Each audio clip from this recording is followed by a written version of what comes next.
Bueno, responder a esta pregunta de forma breve es es un poco complicado, teniendo en cuenta que creo que llevo contabilizados 5 libros que se han escrito sobre el caso Palau, con lo que voy a intentar resumirlo. El caso Palau de la Música, también conocido como caso Millet, salta el 23 de julio del 2009 con motivo de una investigación abierta por la Fiscalía de Barcelona a resultas de un informe de la Delegación de Hacienda de Barcelona en cuanto que se habían detectado movimientos de dinero en metálico, salidas en metálico de cantidades muy importantes por parte de una institución, el Palau de la Música Catalana, y que las explicaciones que habían recibido de la propia institución, de la propia presidencia y dirección de la institución, a la vista de la Inspección de Hacienda, no solo se consideraban insuficientes, sino que habían detectado que se podía haber producido falsedad documental entre los justificantes que la institución les había enviado. Estos movimientos en metálico, que eran salidas que de golpe pues, se sacaban de los bancos cifras como 300.000 euros en billetes de 500 euros, 250.000, durante el periodo que Hacienda investigó, y que venía a sumar esas cantidades, esas cifras, las que estuvieron bajo la lupa de Hacienda, venían a sumar unas 1.700.000 euros, más o menos. Bueno, esto fue investigado por la Fiscalía, y la Fiscalía dedujo que la mejor manera de poder obtener información alrededor de esa cifra cuya gestión había sido puesto en duda,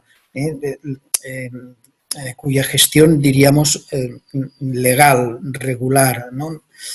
por parte de Hacienda, pues la mejor manera de obtener una información sin mediatizar ni preparar era pues entrar directamente al Palau de la Música y solicitar los documentos que pudieran acreditar o que pudieran justificar o que pudieran estar detrás de este movimiento. Y eso fue cuando el 23 de julio, la mañana del 23 de julio del 2009, Fiscalía junto con la policía entraron en el Palau de la Música, requirieron toda esta documentación y registraron buscando todo aquello que pudiera estar relacionado con estas salidas en metálico, y se inició la trascendencia que tuvo aquella entrada, pues dentro de la propia institución supuso un golpe, un verdadero terremoto que llevó a que el presidente de la institución, Félix Millet, y el director general, director gerente, el Jordi Montull, pues presentaran la dimisión. Con la presentación de la dimisión de estas personas, pues el Palau de la Música tiene una estructura y una parte de fundación que se regula por normas de derecho privado, pero hay una parte que es pública, que es un consorcio formado por el Ministerio de Cultura, la Generalitat de Cataluña y el propio Ayuntamiento de Barcelona. Estas instituciones se sorprendieron de que una institución que se había considerado hasta ese momento ejemplar en cuanto a la gestión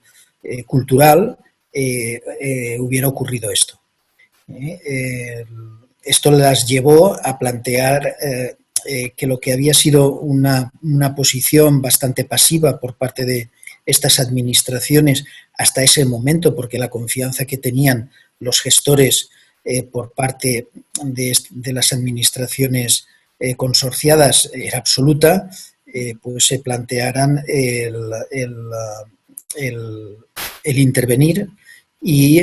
saber exactamente todo lo que había ocurrido, pero sobre todo también garantizar la continuidad de la institución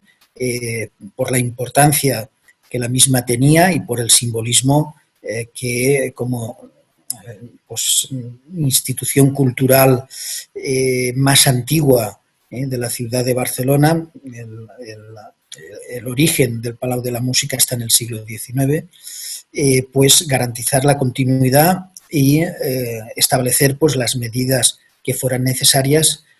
para el mejor funcionamiento y que esto que había ocurrido evitar que volviera a ocurrir. Esta fue en definitiva lo que llevó a estas administraciones a proponerme el que me hiciera cargo de la dirección ejecutiva del Palau de la Música. Yo procedía del ámbito de la gestión cultural, llevaba más de 20 años gestionando museos, aunque soy funcionario público y procedo de un cuerpo como es el de secretarios, interventores y tesoreros de administración local. Desde hacía muchísimos años, pues mi práctica profesional se había dirigido hacia los consorcios públicos vinculados a la gestión de los museos. Acepté el encargo y, bueno, y el día 29 de julio, es decir, 6 días después de la entrada de la Fiscalía en el Palau de la Música, los órganos de gobierno del Palau me nombraban director ejecutivo. Esto era el 29 a última hora del día y el 30 a primera hora de la mañana pues me incorporé. Lo que allí vi fue pues una institución que funcionaba con estructuras jurídicas complejas, habiendo una única dirección ejecutiva que ostentaba la presidencia del Palau de la Música, es decir, Félix Millet. En realidad él gestionaba el Palau de la Música aprovechando 4 personas jurídicas, 4 entidades jurídicas con sus 4 NIF, con sus 4 presupuestos, pero en el fondo todo esto se gestionaba de una manera unificada. Esto ya fue lo primero que me sorprendió, pero luego ya cuando, para prevenir que hubiera ninguna incidencia adicional a la que estaba judicializada, ordené oficiar a las entidades bancarias el que las cuentas se quedaban congeladas hasta que regularizáramos todo lo que estaba relacionado con la representación y las firmas para manejar y para gestionar estos fondos. Ya la primera sorpresa, el primer día, a primera hora de la mañana, pues fue que el Palau de la Música movía toda su gestión con casi 100 cuentas bancarias. No fue difícil comprobar que esas cuentas bancarias, unas estaban contabilizadas, es decir, unas estaban integradas dentro de la contabilidad y otras no estaban integradas dentro de la contabilidad. Pero, sin embargo, había cruces de fondos entre unas y otras. Esto acompañaba también, cuando pedí las últimas auditorías de cada una de las estructuras organizativas, comprobé pues, que una de las personas jurídicas que manejaban unas cifras considerables, su presupuesto nunca llegaba al 1.000.000 de euros, el presupuesto anual, con lo cual se acogían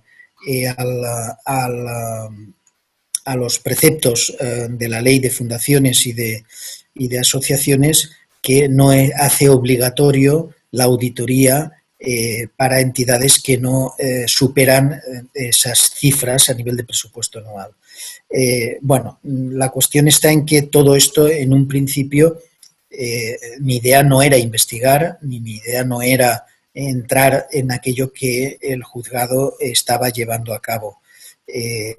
Lo que sí que era necesario que para poder continuar la gestión y que fuera de una manera ordenada y de una forma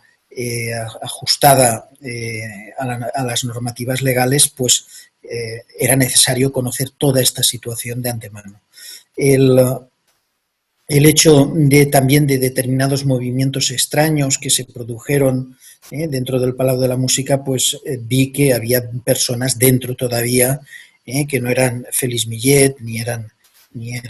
el Jordi Montull, que en realidad estaban dificultando mi trabajo, con lo cual me encontré con el enemigo dentro de casa y las primeras dificultades, y aquí bueno, vi que era necesario crear un equipo con personas de absoluta confianza. Internas empecé a encontrarlas, pero también recurrí a ayuda, apoyo para configurar el equipo externo a nivel tanto de auditores como jurídico, y empezamos una auditoría a fondo de cada una de las entidades jurídicas que empezó a sacar pues toda una serie de conductas que, aparte de confirmar estas salidas de dinero en metálico de los propios bancos, completamente anormales en una institución cultural, donde cualquier institución cultural que estuviera participada además por las administraciones públicas, los pagos desde hace muchísimos años se venían haciendo a través de transferencia bancaria, transferencias bancarias además contabilizadas, fiscalizadas, controladas, y allí vi que de todo esto no se hacía nada. La cuestión está en que de aquella auditoría, que en principio aparecían pues, pagos irregulares a los propios gestores, no solo en unas retribuciones que no se habían aprobado formalmente por ninguna de las entidades que participan en los órganos gestores del Palau de la Música. Solo con darle una idea, el sueldo de aquel año del señor Félix Millet eran 800.000 euros anuales. El del señor Jordi Montull eran 300 y pico mil euros anuales. Pero además, de las primeras cuestiones que descubrimos cuando empezamos con técnica de auditoría a examinar facturas, cogimos primero un paquete de facturas superiores a 50.000 euros, pues empezamos a encontrarnos con gastos personales que corrían a cargo del propio Palau de la Música. Recuerdo que la primera factura sorprendente que nos alertó pues fue una factura por viajes del Orfeó Català. El Orfeó es el colectivo musical de personas que desde el siglo XIX han ido relevándose y que configuran en la esencia de la institución musical, formada por más de un centenar de hombres y mujeres que de manera no profesional, es decir, sin retribución de ningún tipo, sino puramente por su amor a la música, pues realizaban en el Palau de la Música todas sus actividades. Bueno, pues una factura de viajes del Orfeó Català, que recuerdo eran 90.000 euros, aquella factura, pero que la propia factura se había pagado con el único enunciado de viatges del Orfeó Català. Entonces, bueno, pues le dije a las personas de mi equipo que pidieran a la agencia de viajes todo lo que tenía que haber acompañado a esa factura, que era dónde se había hecho el viaje, cuántas personas, lo que era costes de trayectos, de desplazamientos, lo que eran costes de hotel, si es que lo había habido, etcétera, etcétera. O sea, una factura absolutamente anormal,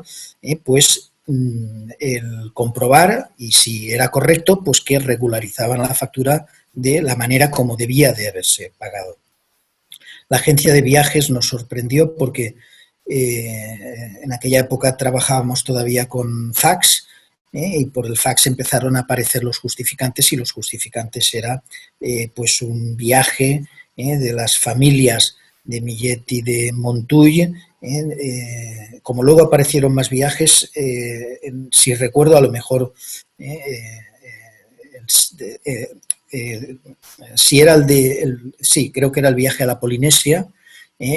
con hoteles de estos en islas idílicas, pero que del Orfeo no había ido nadie, es decir, de los cantantes del Orfeo en ese viaje no habían participado, y lo que sí que era por las fechas y por pues era un viaje de placer de las dos familias, pero las dos familias entendidas en el sentido amplio, es decir, hijos, hijas. Bueno, esto luego empezamos a centrarnos en facturas de esa agencia de viajes, y el viaje a la Polinesia se complementó pues con un viaje de safari a Kenia, travesía por el Mediterráneo de las islas del Mar Egeo, etcétera, etcétera, etcétera. Es decir,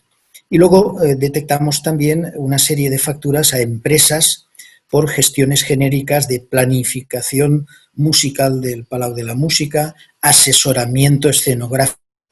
del Palau de la Música, y investigamos que estas empresas, porque eran empresas desconocidas en estos ámbitos, y estas empresas resultaba que eran empresas pantallas del propio Félix Millet y del propio Jordi Montull, donde participaban a razón de un 80% Félix Millet y 20% Jordi Montull.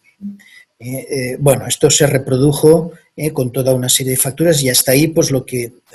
detectamos claramente era un enorme fraude por parte de los administradores de la institución cultural. Conforme estos hechos se fuimos recogiendo el material probatorio, lo fui remitiendo al juzgado de guardia. Bueno, a la fiscalía. Sí, dime. Eso es lo que le iba a preguntar, que ¿por qué canales denunció todos estos? Sí, sí. Todo aquello que conforme fuimos detectando se reunían los elementos suficientes como para considerar que se había producido una apropiación indebida, o que se había producido una falsedad en documento mercantil, como eran las facturas claramente falseadas. No nos planteamos terminar la auditoría, sino que conforme iban apareciendo de la propia auditoría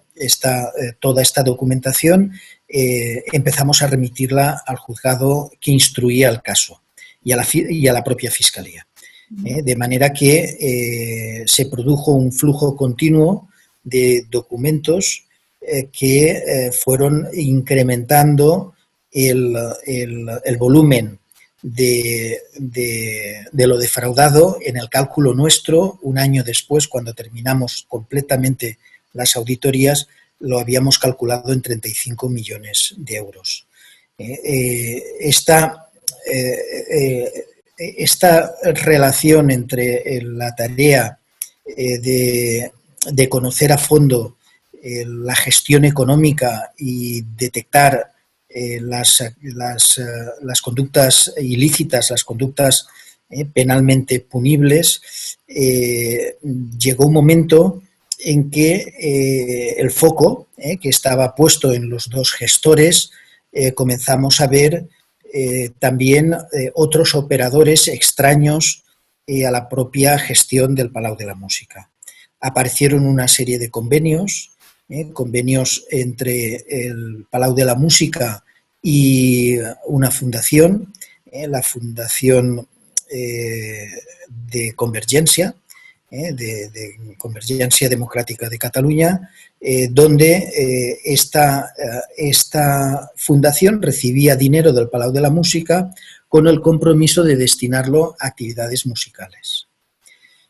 Examinamos la documentación de estos convenios y no había ninguna justificación de que se hubiera destinado a actividades musicales. Además, nos sorprendía que una fundación de un partido político estuviera extrayendo recursos económicos de una institución que se sostenía con dinero público, con aportaciones de las administraciones públicas y con aportaciones de la propia ciudadanía, bien en forma de mecenazgo de numerosas empresas o bien en forma del pago de las entradas, porque también las entradas a los conciertos del Palau de la Música no eran precisamente baratas. Bueno, estos primeros convenios llamamos a esta fundación para que nos justificara y nos indicara ese dinero cómo se había utilizado, y lo primero que recibimos sorprendentemente es que, bueno, puede que hubiera habido alguna anomalía, pero estamos dispuestos a devolver el dinero. Ya en principio esta cuestión, estos convenios sumaban 600.000 euros a lo largo de varios años. Esta posición de la propia fundación de que devolveremos el dinero porque hemos comprobado que esto no lo aprobó el Palau de la Música, fue una decisión exclusivamente de Félix Millet, por eso nadie conocía la existencia de esos convenios. Dentro de las personas que aún estaban dentro del Palau de la Música tuvimos dificultades para poder llegar a esos convenios que estaban guardados bajo llave en el despacho de una directora, de lo que era una directora de la Fundación del Palau de la Música. Tuvo que realizarse una serie de despidos de estas personas que no solo por su vinculación, que era una cuestión que también era evidente, sino porque además dificultaron desde el primer momento mi tarea y mi trabajo en el Palau de la Música.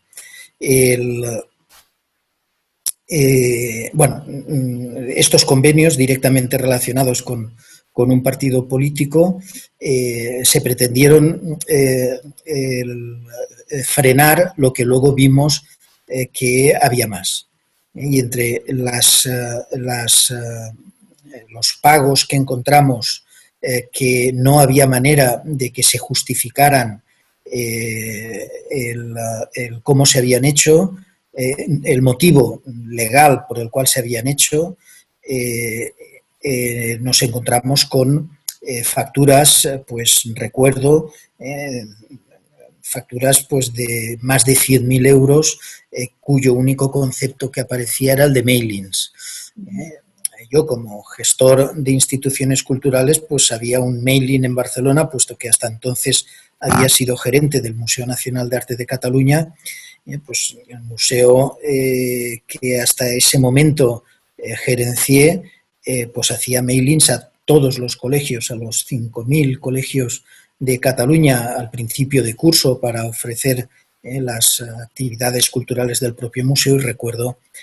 que no había ningún mailing que pasara de 3.000 euros, que en aquella época a mí me parecía muchísimo dinero, pero esa venía a ser la factura normal de un mailing con esa amplitud de remisión a todas las entidades educativas del territorio catalán. Con lo cual, cuando me encuentro con facturas de más de 100.000 euros relacionadas con mailings, pues bueno, pregunto qué es lo que se ha repartido y dónde se ha repartido, porque no aparecía ninguna justificación. Las dos empresas relacionadas con estos mailings se negaron a darnos la información que les pedimos. Y bueno, nosotros, nuestra investigación nos llevó a que estas empresas prácticamente se dedicaban a la publicidad electoral. Con lo que empezamos pues por atar cabos. La publicidad electoral se hace a través, en aquella época, esencialmente a través de mailings, y qué publicidad habían distribuido. No hubo manera, pedimos a la policía que investigara estos aspectos. La policía, hasta en aquel momento que intervenía, eran los Mossos d'Esquadra. No sacamos tampoco nada en claro. El informe de la policía relativo a estas empresas, la investigación de estas empresas, fue bastante lamentable. Por parte del juzgado, en aquella época, el primer juez instructor, no hubo una buena relación. La sensación que nos daba es que casi molestaba que aportáramos toda aquella documentación, y aquellas peticiones de que se investigara que escapaba a nuestras posibilidades, pues se encontraban con muchísimas dificultades. E incluso de los despidos de la cúpula directiva del Palau de la Música, despidos que todos fueron recurridos por las personas que habían sido el equipo de Félix Millet, hasta la mayor parte de las sentencias fueron favorables al Palau de la Música, pero hasta me encontré con una sentencia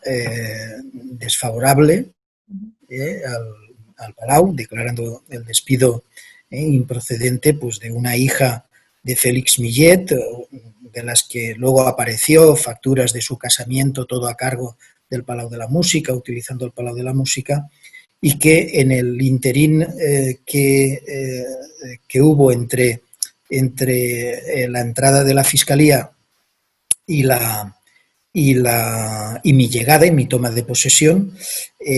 pues 300.000 euros que estaban en la caja del propio Palau de la Música habían desaparecido, porque según la persona que gestionaba aquella caja, ese dinero era de Félix Millet, y por lo tanto, la persona que había estado retirando en fracciones, en cantidades, hasta alcanzar los 300.000 euros, era la propia hija de Félix Millet, cuyo despido tuvimos que tragarnos, que había sido improcedente, y por lo tanto teníamos que indemnizarla con una cantidad de decenas de miles de euros, y bueno, optamos por la readmisión, y la tuve que tener allí durante una temporada, hasta que ya las evidencias que aparecieron fueron tales que por vergüenza o por precaución prefirió marcharse por su propio pie. Bueno, todos estos son incidentes. Aquí la cuestión está en que cuando empiezan a aparecer justificantes de pagos relacionados con que no tenían nada que ver con la actividad del Palau de la Música, relacionados con actividades que nadie nos quiere contar qué eran, terminamos de llegar a la conclusión de que el Palau de la Música había sido un instrumento de financiación política, de financiación ilegal, cuando, realizando el análisis de ordenadores, y en particular el ordenador de la secretaría del propio Jordi Montull, nos encontramos como una especie de balances que, resumidos en una hoja que yo vine a llamar, pues, que era la piedra roseta de todo el caso Palau de la Música, donde se vinculaba una serie de convenios de mecenazgo, de patrocinio, por parte de una empresa constructora, una empresa muy importante, una multinacional española, Ferrovial, que anualmente aportaba una serie de cantidades que rondaban el 1.200.000 euros, 1.500.000 euros, bajo concepto de mecenazgo y patrocinio a la institución cultural. Aquella hoja, que el balance, lo que venía a recoger era, en los últimos 10 años, todas las aportaciones que había hecho Ferrovial, y luego una serie de columnas de cómo se había distribuido. Y entre las columnas nos encontramos que aparecían las cantidades que se pagaba anualmente a la fundación CatDem, la fundación del partido Convergencia, y esas cantidades en sus correspondientes casillas eran idénticas a las que aparecían en el convenio con las que aparecían en este balance. Luego vimos una serie de cantidades también desglosadas que coincidían con las facturas de los mailings que habían sido encontradas junto con otras facturas relacionadas con servicios que en el Palau de la Música no se habían hecho nunca. La suma de todas estas cantidades superaba los 600.000, los 6,5 millones de euros. Había otras casillas donde aparecían cantidades que no se correspondían ni con facturas ni con los convenios. Llegamos a la deducción de que esas cantidades se pagaban en metálico al tesorero de Convergencia, que sobre todo en periodos previos a elecciones hacía muchas visitas al Palau de la Música. Dinero que, por lo que nos confesaron las personas que estaban que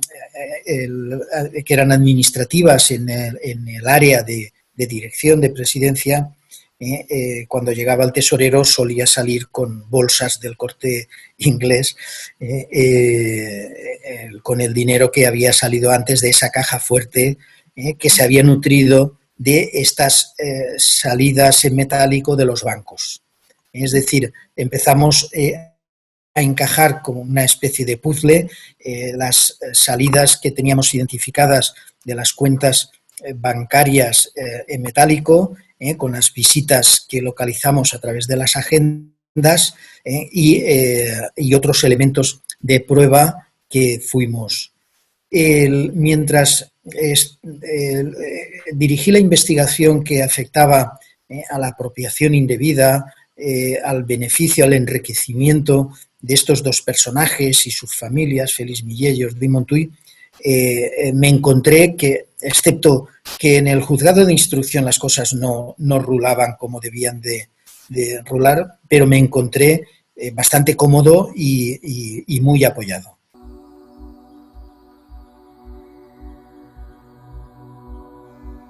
El mecanismo, en principio, que yo utilicé, porque desde el primer momento entré en contacto con la Fiscalía,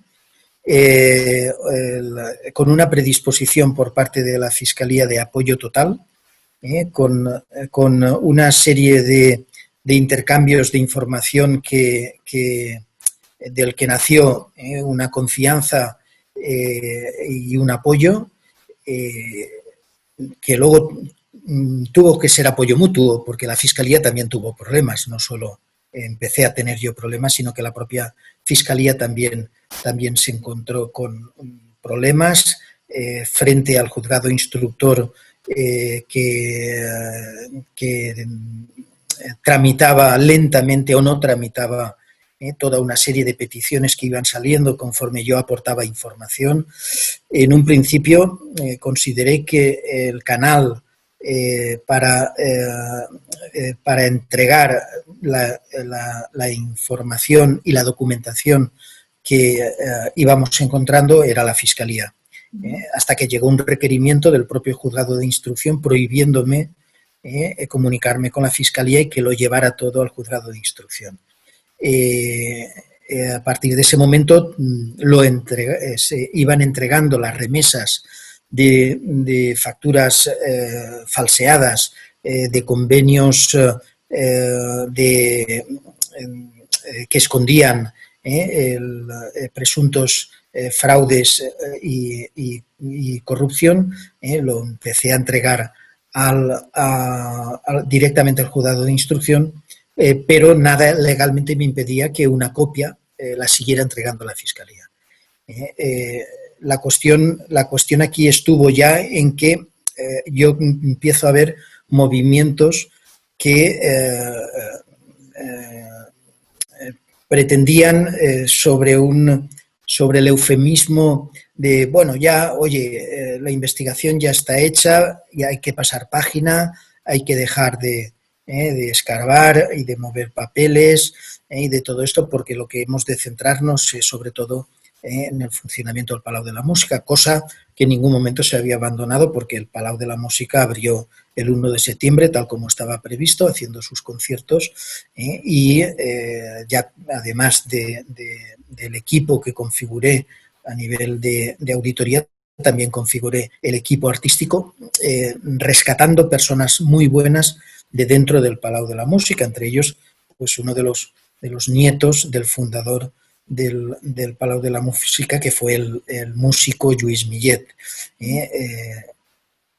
Con esta persona empezamos a organizar también la institución desde un punto de vista cultural. ¿Qué problemas empezaron a aparecer? Pues empezaron a aparecer primero una insistencia en que por ahí ya no había que ir. Insistencia que se manifestaba en déjalo estar, nos está costando mucho dinero esta auditoría, no hay nada que hacer, lo que afecte a los partidos políticos no va a pasar nada, esto no es una cuestión ya que nos interese, aquí el sinvergüenza, el ladrón ha sido Félix Millet y todo más. En cualquier caso ya tenemos un convenio donde van a devolver el dinero, la fundación de Convergencia. Y bueno, esto ya se intentó por parte de una sucesión que hubo, un cambio en la presidencia del propio Orfeo Català, pues colocaron a un personaje que intentó decirles a los abogados que ya no tenían que ayudarme y a los auditores que era él a quien había que entregarle la documentación. Este personaje, que formaba parte de la Junta Directiva del Palau de la Música, accedió a este puesto por dimisión de la presidenta, que hasta entonces había habido una muy buena relación y una confianza mutua, y este señor pues bueno, intentó frenar todo lo que fue todas las dificultades para que continuáramos y termináramos con la investigación. Una de las cuestiones que generó un conflicto es el de que el posicionamiento del Palau de la Música dentro del propio proceso judicial. Y mi posicionamiento desde el primer momento fue el de la personación. Había que personarse porque el perjudicado, la institución perjudicada, tenía que reclamar que se le devolviera aquello que había sido extraído de forma fraudulenta. Hasta ese momento, la personación, en el caso, en las diligencias donde esa personación iba contra Félix Millet y contra Jordi Montull, luego añadimos a más personas, añadimos a la responsable financiera, que era una hija del propio Jordi Montull, añadimos a la directora de la fundación y varias personas más, que conforme se fueron justificando en las investigaciones que íbamos realizando. Cuando el planteamiento fue, además hay que, en esta personación que ya teníamos activada dentro del procedimiento penal, esta hay que extenderla a otros beneficiarios del fraude y, por lo tanto, con las evidencias que teníamos, hay que extenderla contra los partidos políticos que se hayan podido utilizar la institución cultural como herramienta, como instrumento de su financiación ilegal. Entonces ahí ya saltaron los fusibles y hubo una situación muy tensa, una crisis interna dentro del Palau de la Música, pero que terminó imponiéndose mi criterio, porque dentro de lo que eran los órganos de gobierno, yo contaba con las administraciones públicas y contaba también con una parte de los mecenas que formaban el patronato del Palau de la Música y terminaron apoyándome y desautorizando a este personaje que había alcanzado la presidencia del Palau de la Música. Bueno, yo a los 2 días, yo me incorporo un miércoles y el viernes por la tarde estábamos, una persona muy cercana a mí recibía una llamada telefónica diciendo que cuidado con lo que iba a hacer, es decir, prácticamente llevaba 3 días en el Palau de la Música, cuidado con lo que iba a hacer porque eliminarme a ellos no les costaba nada.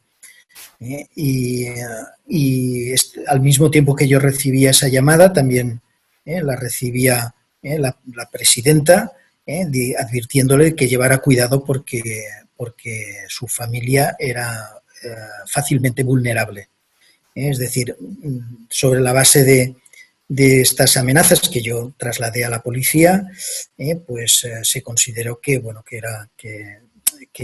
se pensaba pues que podía ser una mera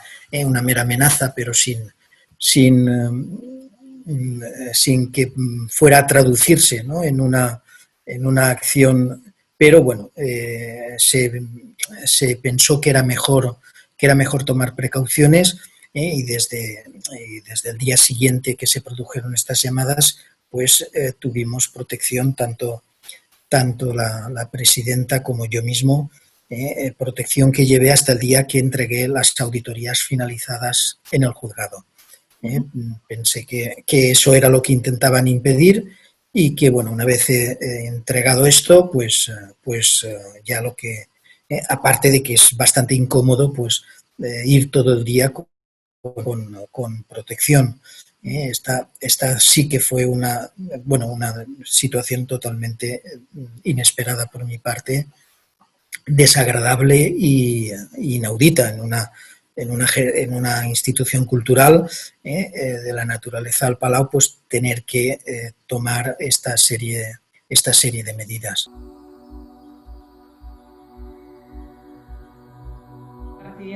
Yo que después de esto pues he conocido y me relaciono, y además ahora por mis funciones, con personas que han denunciado corrupción, y evidentemente el apoyo y la asistencia psicológica es una de las constantes que compruebo que son necesarias tener presentes. En mi caso, yo siempre, he tenido la suerte de tener un apoyo en mi ámbito relacional, personal, familiar, que ha sido mi soporte. Y por lo tanto, pero también mi conciencia de que yo soy un servidor público, y que lo que estaba haciendo en definitiva formaba parte de mi obligación, formaba parte de mi función como servidor público, como funcionario público, y que, bueno, hasta ese momento, pues como gestor público, había disfrutado en unos ámbitos de trabajo pues muy gratificantes, y que había entrado en una fase en la que me había tocado esto. Y por lo tanto siempre tuve claro que lo había aceptado voluntariamente, y estaba porque tenía que terminar una misión. La misión eran esas tres cuestiones que al principio había dicho. El de saber qué había pasado, el de reorganizar el Palau de la Música, y lo que era la primera, garantizar la continuación de una institución cultural tan importante para Cataluña y para España como es el Palau de la Música. Cuando esas tres funciones consideré que habían sido cumplidas, entonces, bueno, actué también en consecuencia. Es decir, había llegado al Palau de la Música para cumplir unos objetivos. Esos objetivos ya se habían materializado. Participé en la selección de un buen director del Palau de la Música, que lo captamos entre los gestores de instituciones musicales de Cataluña, y finalizado y garantizada mi sucesión, pues yo ya había avisado desde hacía muchos meses que, finalizadas las auditorías,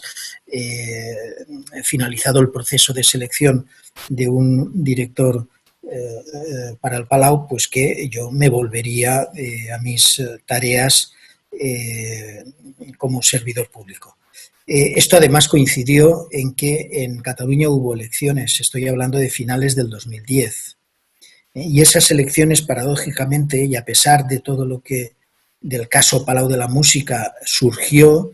pues esas elecciones las ganó el partido que se había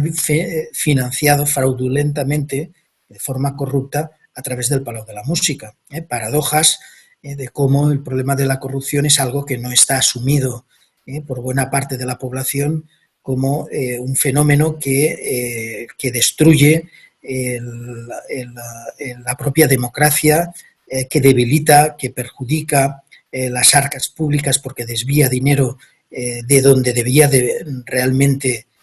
invertirse, se pasa a enriquecer a unas élites políticas que una buena parte de ese dinero lo destinan para perpetuarse en el poder, para ganar elecciones. Bueno, pues resulta que las elecciones de finales del 2010 las ganó Convergencia, el señor Artur Mas, coincidiendo con que yo meses antes ya había anunciado que el 31 de diciembre de 2010 pues volvería a mis tareas ordinarias. No hay que decir que la primera decisión que tomó el gobierno de Artur Mas en su toma de posesión también de los puestos que le correspondía dentro del Palau de la Música fue el de retirar la acusación particular contra Convergencia. Se mantuvo contra Félix Millet y contra Jordi Montull, pero retiraron al Palau de la Música como acusación particular en el juzgado de instrucción que llevaba. El caso, como se sabe, se juzgó 10 años después. La instrucción fue larguísima porque la primera etapa, el primer juez instructor, no supo, no quiso gestionar aquellas diligencias penales con la diligencia debida. No lo dije yo, lo dijo la fiscal superior del Tribunal Superior de Justicia de Cataluña, y así lo compartieron pues la inmensa mayoría de los fiscales que estuvieron relacionados con el caso. La cuestión está en que bueno, el derrotero que siguió a partir del 2011 fue pues el de no colaborar con la justicia, aparte de la justicia también se encargaba de retrasar o retardar o no actuar en aquel caso. Por mi parte, mi planteamiento era volver a mi ámbito funcionarial y bueno, ese ámbito funcionarial mío era el de volver a mi cuerpo de secretarios, interventores y tesoreros y de administración local, y sí que fue curioso que vacantes que se cubren con una enorme facilidad porque la figura del secretario, la figura del interventor, las dos opciones que yo tenía eran fácilmente, por regla general, se cubrían. El hecho de estar vacante en un ayuntamiento significa una dificultad desde el punto de vista, pues yo prácticamente era un no continuo cuando solicitaba mi incorporación de forma interina a estas plazas y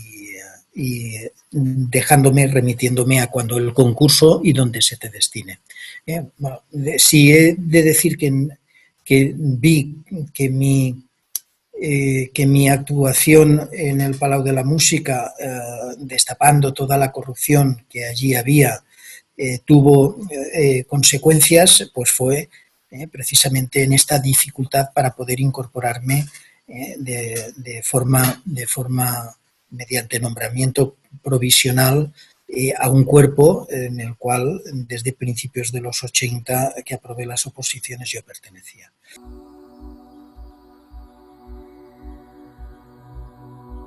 No, yo tuve que estar un año en el paro, cobrando el desempleo. Es decir, porque la alternativa que era incorporarme mediante concurso, hasta que no se produjera el concurso, no podía. Hasta 10 ayuntamientos que solicité ocupar la plaza vacante me denegaron el poder acceder Bueno, y mientras no se convocara el concurso, pues la manera de poder sostenerme era esa.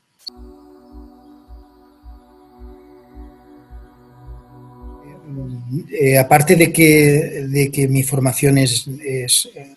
mi formación es jurídica, sí, pues por mi experiencia de muchos años trabajando con otras personas que o bien ejercían la abogacía en los servicios jurídicos de administraciones públicas, pues bueno, era un constante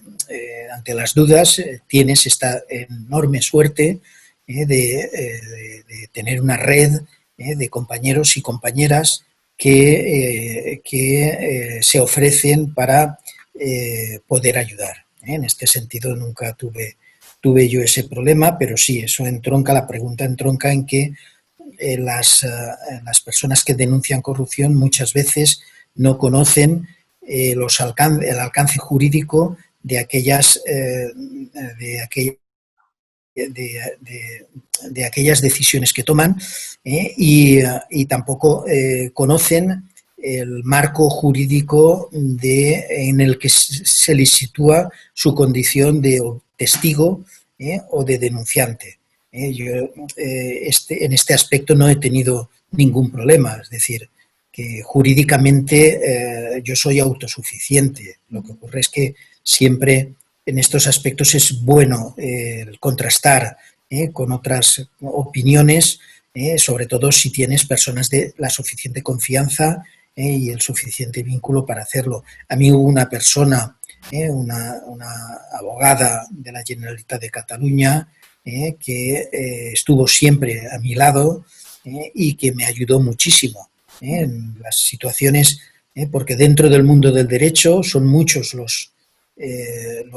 campos que tienes que cruzar, y el procesalismo penal, el derecho procesal penal, es un terreno en el que yo no me había movido. En mi vida profesional me he movido siempre en la parte contenciosa, en la parte del derecho público, pero el derecho administrativo, pero el procedimiento penal, pues ahí sí, ahí conté con ayudas de personas que compartían conmigo lo que estábamos haciendo. Y eso fue muy importante.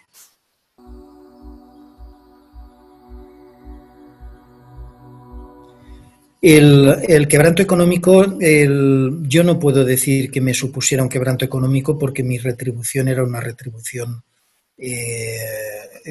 vamos, que se correspondía con la función que se me había encomendado y con las tareas que yo había aceptado. Es decir, en ese sentido, evidentemente que tienes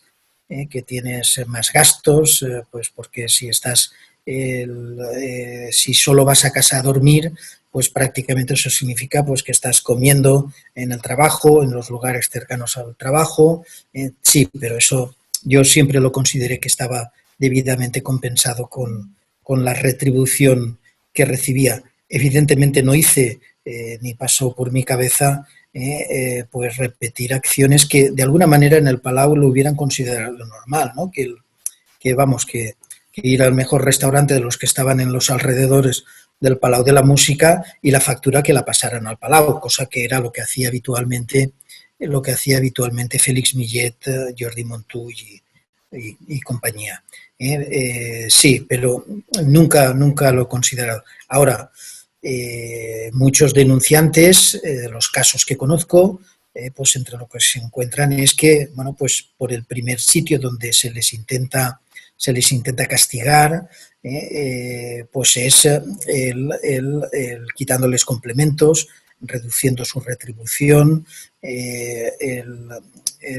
empeorando sus condiciones de trabajo. Pues este despacho, pues mira, ahora resulta que es que, oye, aquí vamos a reordenar el ayuntamiento, vamos a reordenar esta dirección general y tú te vas a bajar al sótano. Ese tipo de cosas las veo, las vemos. Mi equipo actual en la Agencia Antifraude estamos cansados de verlas porque es una de las maneras de alterar, de acosar la vida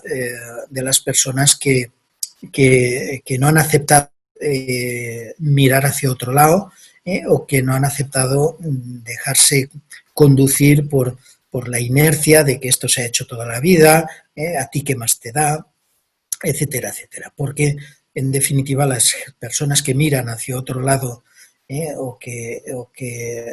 no denuncian sabiendo que se está produciendo corrupción dentro de sus instituciones, pues terminan también siendo compensadas con subidas de sueldo, con categorías que a lo mejor no les correspondería en una promoción normal, etcétera, etcétera.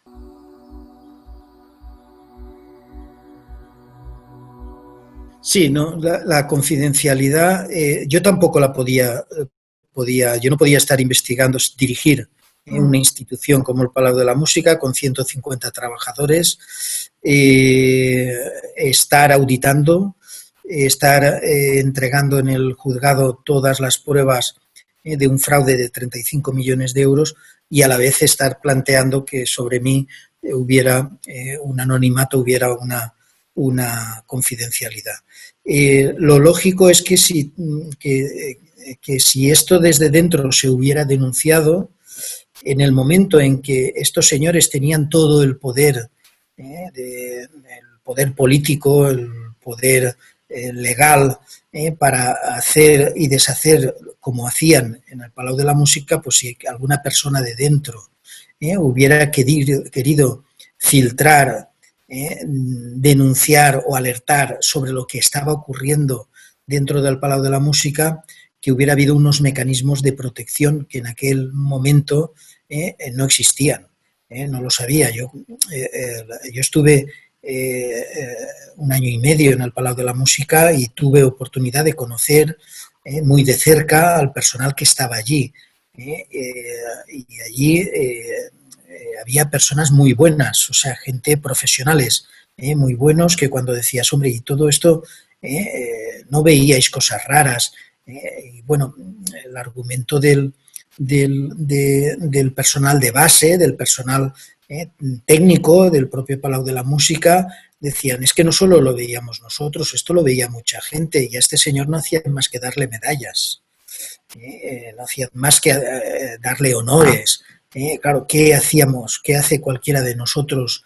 ante un personaje que era de los de mayor influencia que en Cataluña, en España? Este señor introducía enmiendas en los presupuestos generales del Estado que todos los partidos se las aprobaban anualmente, no como una cuestión anecdótica. Una de las vías de fraude del Palau de la Música fue recibir subvenciones para hacer obras en el Palau de la Música de hasta 3 veces más de las que realmente se necesitaba para pagar las obras. Y esto se canalizaba a través del Ministerio de Cultura, no era una cuestión de Cataluña, era una cuestión del Estado. Yo recuerdo que entre las cuestiones con las que me encontré eran 2 subvenciones, una de 800.000 euros y la otra de 1.200.000 euros del Ministerio de Cultura, que habían sido remitidas al Palau de la Música. Cuando yo pregunto al personal de mantenimiento, al personal, al arquitecto conservador, oye, este dinero que dice la transferencia, dice para obras Palau de la Música, ¿en qué obras lo vamos a invertir esto? Y no había obras en las que invertir. Ese dinero se lo hubieran cepillado exactamente igual que lo habían hecho con otras aportaciones. Y ese dinero, pues hice la transferencia correspondiente de reintegro al Ministerio de Cultura, porque habían enviado un dinero sin haber comprobado para nada que ese dinero hacía falta, pero se lo daban así a Félix Millet. Félix Millet era un señor muy poderoso, que se manejaba con todos los partidos políticos. su relación con el presidente de gobierno de aquella época, José María Aznar, con los posteriores, con esa relación de Félix Millet le hacía ser un todopoderoso que a la hora de que un trabajador de contabilidad o de administración del Palau de la Música se planteara que algo de lo que hacía estaba mal, la duda de estos empleados era la de decir, pero si este hombre lo está aplaudiendo toda España, esto que está haciendo seguramente está permitido, está tolerado, ¿no? Están todos conformes. ¿A quién voy a presentar yo la denuncia?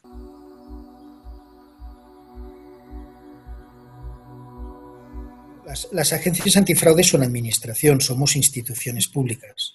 La protección del denunciante hay que ver qué es lo que hacen aquellos países que tienen una buena protección. Y los países que tienen una buena protección, sea Estados Unidos, sea Canadá, sean países europeos, lo que tienen es una autoridad que se encarga, que tiene dentro de sus funciones el programa de protección de testigos o el programa de protección de personas que denuncian corrupción. Esto es una función necesaria dentro de cualquier sociedad democrática que dentro de sus objetivos sea acabar con la corrupción o al menos reducirla a la mínima expresión. La protección de la persona denunciante tiene que recaer sobre una autoridad que legalmente aparezca que dentro de su función que alertan, denuncian o informan sobre corrupción y fraudes. No vale aquello de, bueno, pues la policía te protegerá. Tenemos una ley de protección de testigos y peritos. Yo estoy cansado de oír a jueces y fiscales decir que esto es un desastre, de que esta ley no funciona, de que procesalmente seguimos con unas normas que al final se termina sabiendo quién es la persona que ha denunciado. Y esto ya no me estoy refiriendo a la gravedad que supone para los casos de corrupción, me estoy refiriendo a que esta ley también debe de proteger a personas que denuncian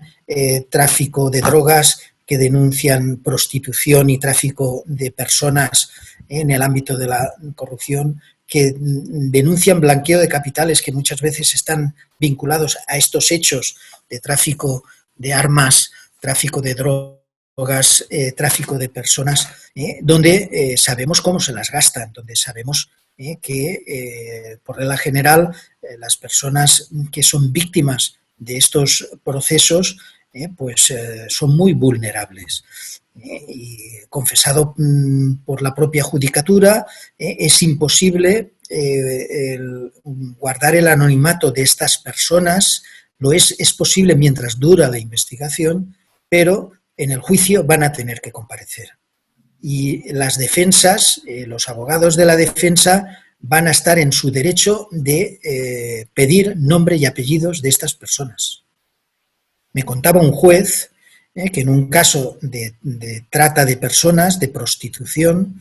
en cuanto conocieron la identidad de la persona que había dado la información a la policía y al juzgado que instruía, la familia de esta persona, que era nigeriana, en su país de origen, fueron asesinados todos. Es decir, es muy serio que un país como España,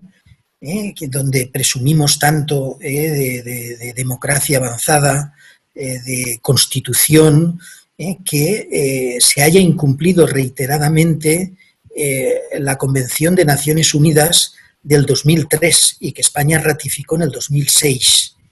Y que el artículo 96 de nuestra Constitución dice que los convenios internacionales, una vez aprobados por el Parlamento español, son obligatorios en nuestro territorio. Pues bueno, la Convención de Naciones Unidas, que habla de proteger a estas personas, de protección efectiva, incluso incluyendo el cambio de identidad,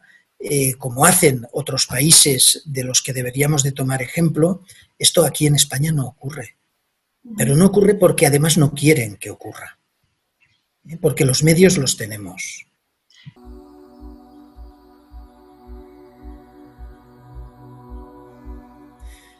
Bueno, pues las agencias son muy recientes. La de Cataluña es la que tiene más años, tiene 10 años, pero durante más de 6 años esta agencia, esta oficina antifraude, estuvo controlada por un personaje puesto por Artur Mas. Afortunadamente este personaje fue destituido de forma fulminante por el Parlamento de Cataluña, cuando se descubrió sus tejemanejes con esta mafia policial que ahora, el caso Kitchen, ha vuelto a dejar en entredicho la relación entre el que entonces era ministro del Interior y este director de la agencia antifraude, donde se intercambiaban información para perjudicar a sus opositores políticos y para perjudicar. Es decir, nadie estamos libres de riesgo de que la mafia política corrupta, al igual que tiene infiltradas muchas instituciones, termine infiltrando también hasta aquellas agencias, aquellas oficinas que han sido creadas por los parlamentos en unos momentos que yo llamo, en el caso del Parlamento Valenciano, mágico, porque ponerse de acuerdo 4 de los 5 partidos que estaban en las Cortes en el 2016 para aprobar una ley que creaba la Agencia Valenciana Antifraude, pues eso no deja de ser una situación excepcional. Las agencias nacen sobre una premisa que sin ella no tendrían sentido, que es su independencia política, su independencia de las demás administraciones. Con ello no hay independencia si no va acompañada de la imparcialidad de aquellos funcionarios que tenemos encargada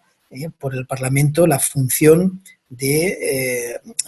trabajar por unas administraciones públicas donde rija criterios de buen gobierno, de ética pública y sobre todo de exclusión de cualquier práctica, de cualquier mala práctica que suponga fraude o corrupción.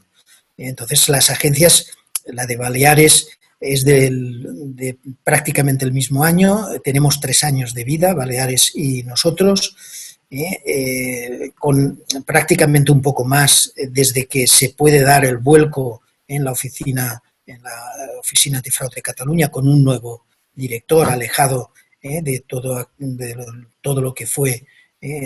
la situación anterior. Y bueno, y ahora en estos momentos pues tenemos un territorio que tiene aprobada la ley pero que no ha constituido aún el organismo, que es Aragón, otro territorio que tiene aprobada la ley pero que no ha constituido el organismo, que es Navarra, Asturias también, y 2 territorios que están en vías de aprobar sus leyes, que es Castilla-León y que es Andalucía, y un territorio de la importancia de Madrid, cuyo Parlamento rechazó crear una agencia antifraude. Solo el Ayuntamiento, pero únicamente en el Ayuntamiento de Madrid existe, porque se creó también en la pasada legislatura municipal, se creó la Oficina Anticorrupción de la municipal, al igual que se creó en el 2015 en el Ayuntamiento de Barcelona y que fue la Oficina de Transparencia y Buenas Prácticas, que es como se llama allí, la Oficina Antifraude, y que tuve pues el enorme privilegio de diseñar y poner en marcha, contando con muy buenos funcionarios del propio Ayuntamiento de Barcelona. Esto es en estos momentos un mosaico muy fraccionado de unas instituciones que la Convención de Naciones Unidas dice que los estados y que los gobiernos deberían de crear y que deberían de tener en funcionamiento desde el año 2003. De hecho, Europa, la OLAF, existe desde 1999, se adelantó la Unión Europea a crear la OLAF, aunque la Unión Europea no tiene un organismo de protección de personas denunciantes, eso lo deja para los propios estados. Y luego, pues, nosotros como agencia estamos integrados dentro de la EPAC, que es la Organización de Agencias Antifraude de Europa, donde nos encontramos pues con colegas de prácticamente todos los países de Europa, no solo de la Unión Europea, sino del extenso mapa de Europa, pues con los que intercambiamos pues información, prácticas, y nos encontramos con que los países donde prácticamente la corrupción es una cuestión reducida, sino a cero, a cuestiones puramente incidentales, como son los países del norte de Europa, los países escandinavos o los países europeos de la Europa central, la Europa del norte, donde allí están trabajando las agencias. Y dicho por un colega de estos países, dice, no te creas que en nuestros países no hay corrupción, porque aquí ya hay una educación que impide que la propia conciencia cívica, ciudadana, el nivel de honradez de nuestros políticos evita que haya corrupción. Hay parte de eso, hay una componente educativa, dice, pero si no existiéramos las agencias, habría tanta corrupción como en vuestros países mediterráneos. ¿Sabes? Es decir, la importancia de las instituciones para prevenir y para evitar que este mal se produzca. En España, los contrarios a que existan agencias, oficinas antifraude, dicen que es que ya hay muchos controles. Que hay muchos controles y para qué otro más, ¿no? Pero control especializado en prevenir el fraude y la corrupción no hay ninguno. Lo que hay son controles reactivos. Es decir, la Fiscalía Anticorrupción actúa cuando ya la corrupción ha llegado a tal nivel que les llega la información suficiente que ellos necesitan para poder actuar, que esté clasificada como ilícito penal, porque si no hay ilícito penal ellos tampoco pueden intervenir. Nosotros actuamos sobre muchas actividades administrativas que son la antesala de la corrupción, o sea, en el ámbito de conflictos de interés. No, el conflicto de interés no tiene tratamiento penal. Sin embargo, está en la base de adjudicaciones de obras, servicios, suministros que se alteran o se filtran informaciones para beneficiar a los amigos, ¿no? Es decir, hay enormes prácticas administrativas que no llegan a cruzar la línea del ilícito penal y que sin embargo son reprochables y que las tenemos que combatir y las tenemos. Y de ahí forma parte también el actuar en el ámbito de la formación de nuestro funcionariado, en el sentido de lo que es correcto y de lo que no es correcto administrativamente hablando. No hay nada. Fuera de ahora, con la puesta en funcionamiento de nuestras agencias, en este ámbito no ha actuado nunca nadie. En el ámbito que antes comentaba, nosotros tenemos la potestad de la protección de las personas denunciantes, pero es una potestad limitada también, que cesa ante la intervención de cualquier órgano jurisdiccional. Nosotros ahora estamos en pugna en una sentencia que nos ha sido desfavorable por parte de la Sala de lo Contencioso del TSJ, a una petición de un expediente por parte del grupo parlamentario del PP dirigido a la agencia, y que nosotros contestamos que es un expediente que está en trámite, que no se puede entregar a nadie, que está bajo el principio de confidencialidad tal como consagra nuestra ley, y que además es un expediente que tiene una persona protegida. que tiene una persona denunciante, que ha pedido además que se guarde el anonimato. El PP lleva esto a los tribunales y tenemos una sala de lo contencioso del TSJ de Valencia que le da la razón al PP. Evidentemente hemos presentado el recurso ahora en estos momentos lo tiene una sala del Tribunal Supremo para examen de admisión a trámite y ya veremos lo que sale. Es decir, estamos luchando primero por reformar unas leyes y unas instituciones para que se adecuen a los mandatos de unos convenios internacionales que deberían de ser de aplicación automática. Estas salas, hay juzgados que no han oído hablar nunca de lo que es la Convención de Naciones Unidas contra la Corrupción, a pesar de que está publicada en el BOE y aprobada por el Parlamento Español y por el artículo 96 de la Constitución deberían de estar aplicándola. Pues hay jueces que no conocen esa convención y los que la conocen porque se las llevas y le dices tenga esto y estúdieselo, te dicen que bueno, que no está traspuesto, que esto tiene que transponerse. Dices, oiga, mire, léase también la Constitución. Pues bueno, estas son unas batallas permanentes que estamos teniendo. Es decir, el nacimiento de las agencias antifraude no es suficiente porque lo que se necesita es, primero a nivel de Estado, articular la propia agencia estatal. Y en los territorios donde ya existen las agencias, establecer los mecanismos de coordinación y donde no existen las agencias, actuar la propia agencia estatal. Y como autoridad del Estado, que esto vaya unido a una ley integral de lucha contra la corrupción a nivel estatal, que incorpore todo aquello que jueces o fiscales te oponen diciendo no, es que sí, la convención dice eso, pero no está traspuesto. Ahora tenemos la Directiva Europea de Protección de las Personas Denunciantes. Estamos esperando a ver qué hace el Estado, porque ya se le ha agotado casi un año de los 2 años que tiene para transponer, pero sabemos, por la propia doctrina del Tribunal Europeo, del Tribunal de Justicia Europeo, que aquellas directivas que consagran derechos, tú no tienes que estar esperando a que se transponga la directiva para asumir que ese derecho lo tienes que incorporar a tu actuación judicial. Tenemos el caso de Roberto Macías, donde a pesar de que se alega la muy reciente aprobación en aquel momento de la directiva,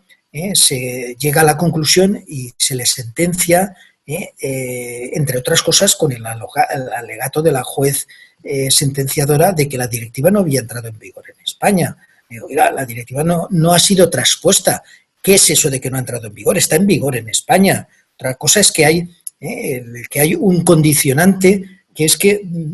el Estado español lo tiene que incorporar a su ordenamiento jurídico, pero la directiva está vigente desde el 16 de diciembre de 2019 que se publicó en el Diario Oficial de la Unión Europea. O sea, hay un desconocimiento en nuestra judicatura, en parte, no quiero generalizar, pero en parte de nuestra judicatura, de considerar el derecho europeo como si fuera derecho extranjero. Y el derecho europeo es derecho español, o sea, está integrado dentro del ordenamiento jurídico. Esta actitud, que si no fuera por lo grave que supone que te estás negando a aplicar derechos reconocidos en Europa, que cuando esa sentencia llegue al Tribunal de Justicia de la Unión Europea te van a tombar tu sentencia, como está ocurriendo de forma reiterada y continuada y estamos viendo. Es decir, la cultura de lucha contra la corrupción no ha entrado en muchos ámbitos de nuestra administración. Se considera algo normal, algo de la lucha política, de que ha existido siempre, de que no es tan grave. Oye, esto lo oigo yo en ámbitos jurídicos, en el día a día, en los juicios contra los corruptos, se trivializa, se banaliza las conductas que ha significado desviar centenares, miles de millones de euros de su verdadero destino, que es el interés general, el bienestar común, ¿no? A esto no hay conciencia.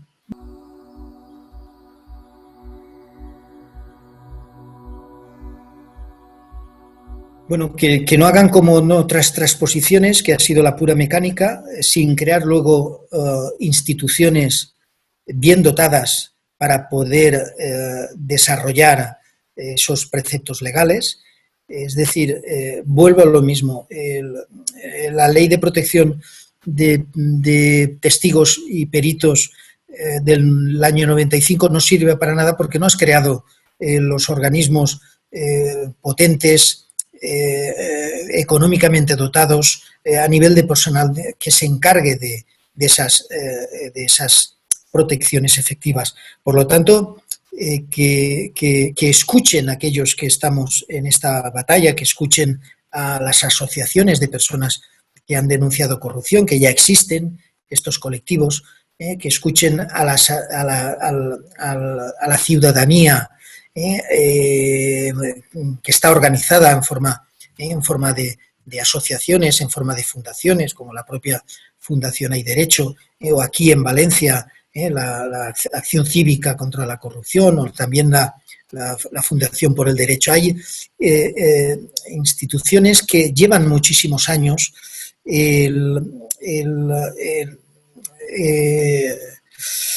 compenetradas del tejido ciudadano y civil como para calibrar desde esta visión social, calibrar la gravedad de las situaciones en las que nos encontramos, que escuchen y que no se conformen con la transposición técnica de una norma que puede ser muy buena, pero que sin convertirse en instituciones, lo que antes comentaba de nuestros amigos escandinavos, de si no hay instituciones, no hay buen gobierno. Entonces puede haber buenas leyes, puede haber buenas normas, pero si luego no hay las instituciones especializadas, ad hoc, creadas para desarrollar estas nuevas normas jurídicas, pues se quedará en la pura letra. Las leyes que son letras, cuando a mí un fiscal me pide, me llama y dice, oye, hay una persona que la tengo como testigo en un caso de corrupción, que es funcionario público, que le están haciendo la vida imposible, podéis actuar vosotros. Está indicándote cómo quiebra lo que hasta ahora hemos tenido, y efectivamente esta persona pasó a estar protegida, y en la institución donde le estaban haciendo la vida imposible, pues se les advirtió de las sanciones que podía recaer sobre ellos de continuar con esas conductas, y en estos momentos pues ese funcionario está trabajando tranquilamente, cumpliendo con sus cometidos y con sus funciones, a la vez que es testigo de la Fiscalía en un caso de corrupción. Es decir, los mecanismos que se engarzan en el ordenamiento jurídico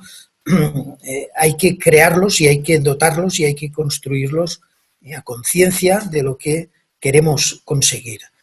Y nosotros no estamos inventando tampoco la rueda. Oiga, que tenemos países muy avanzados con sus programas de protección de testigos y con sus autoridades de protección de estos testigos, que vigilan y que se encargan de sancionar o de castigar a aquellos que vulneran las normas protectoras. Pues hagamos lo mismo. Hagamos lo mismo y veremos cómo las cosas van cambiando. No hace falta, ¿no?, que recordemos la de miles de millones que anualmente se pierden por la falta de unas estructuras de control y de prevención en la lucha contra la corrupción.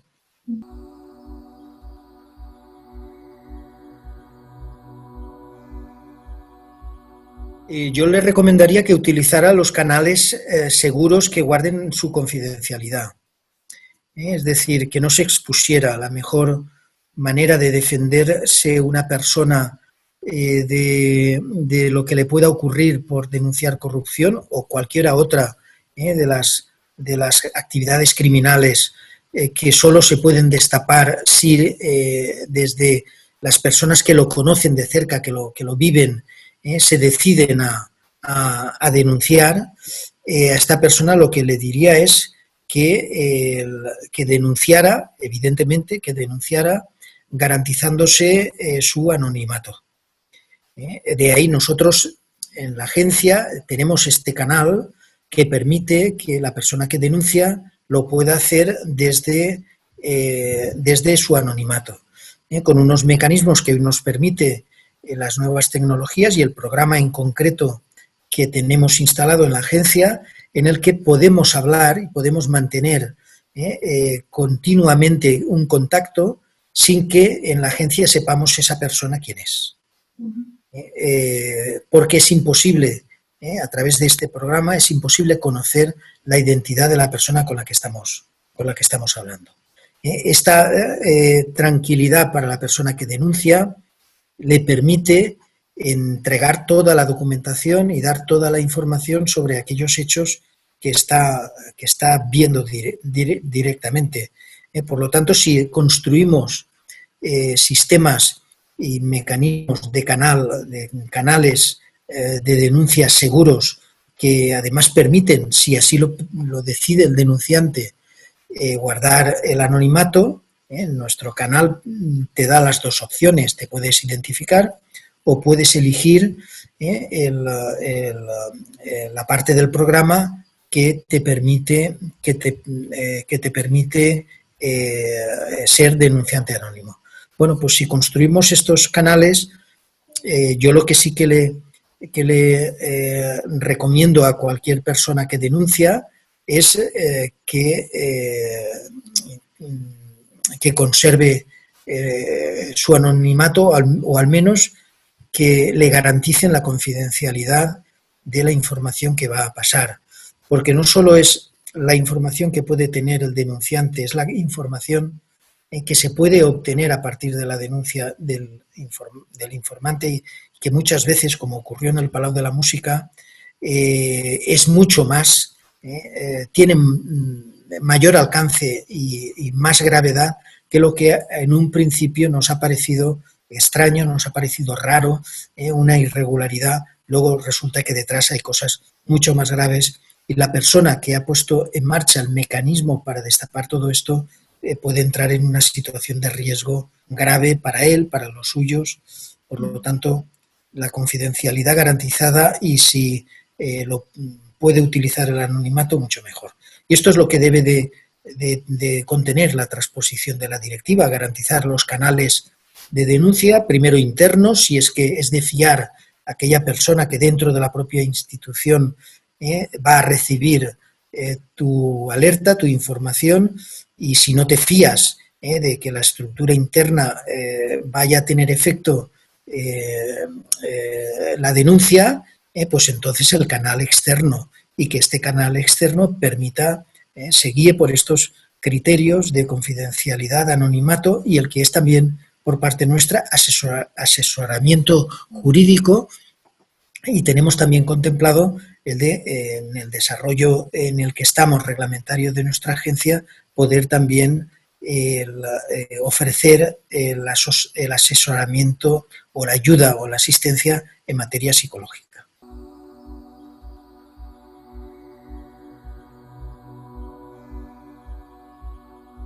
Satisfecho en parte, satisfecho porque todo lo que yo denuncié se ha demostrado que era cierto. Que era cierto y que además tenía la gravedad que tenía. La parte insatisfactoria es la de que no estaban todos los que debían de haber sido juzgados. Y aquí yo esto lo he escrito y lo he dicho en multitud. Es decir, los tesoreros de los partidos no actúan por libre. Los tesoreros de los partidos son delegados de decisiones que se toman a mucho más alto nivel. Y estos se están librando siempre. Estos se están librando siempre. En el caso del tesorero de Convergencia, está condenado por la sentencia, pero este señor actuaba bajo mandato y actuaba cumpliendo órdenes. No lo estoy diciendo para eximirle,